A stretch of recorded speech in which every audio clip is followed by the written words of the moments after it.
Hello folks, welcome to the floor of the CME Group right here in Chicago, Illinois. I'm Dr. J, of course, from Trademonster.com. That right behind me over here, that's the corn option pit, and they're rocking again. You can hear it as soon as you come onto the floor. There's a different tone when these guys are really busy and when the grains are rallying big, which they are today. Whether it's corn, whether it's wheat, all these commodities moving up as the dollar takes a turn to the downside. Now, as far as other CME related things that are going on this week, it is expiration week, which means, of course, our first expiration of 2011 from here at the CME Group, and the S&P 500 expires, of course, Friday. Now, these options here at the CME will trade throughout the day Friday, because the futures of the S&P 500 trade throughout the day, and those January futures options will expire on the close this Friday, just 2 days hence. However, across the street over at the CBOE, those options expire at the opening.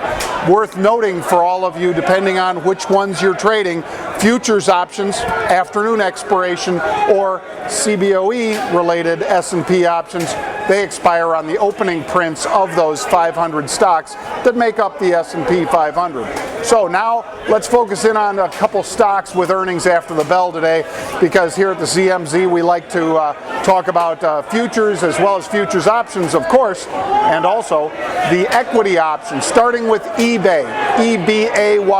Now right now I'm showing that straddle, the January 29 straddle, is pricing in a move up or down of about 6.9%.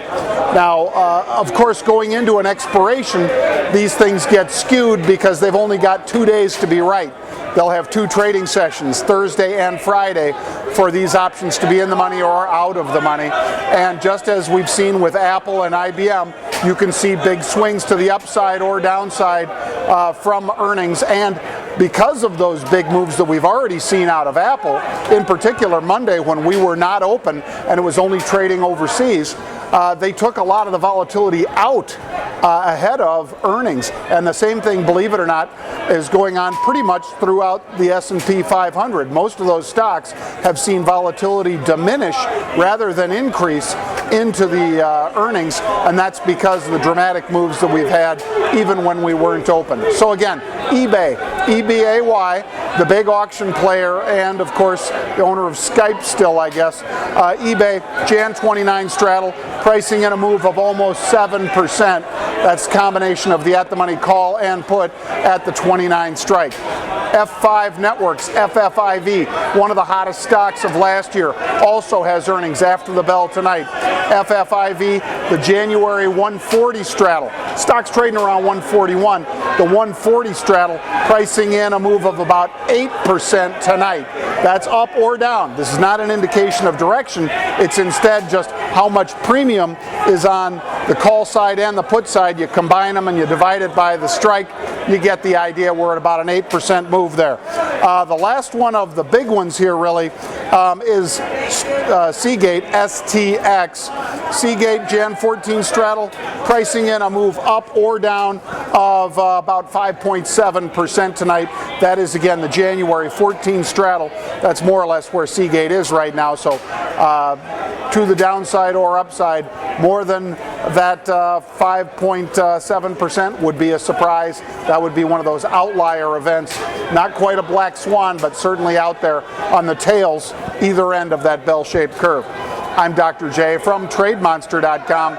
Before you commit your cash to any trade, why don't you go on OptionMonster.com, check out the 4th tab over under Education, and familiarize yourself with how futures and options work.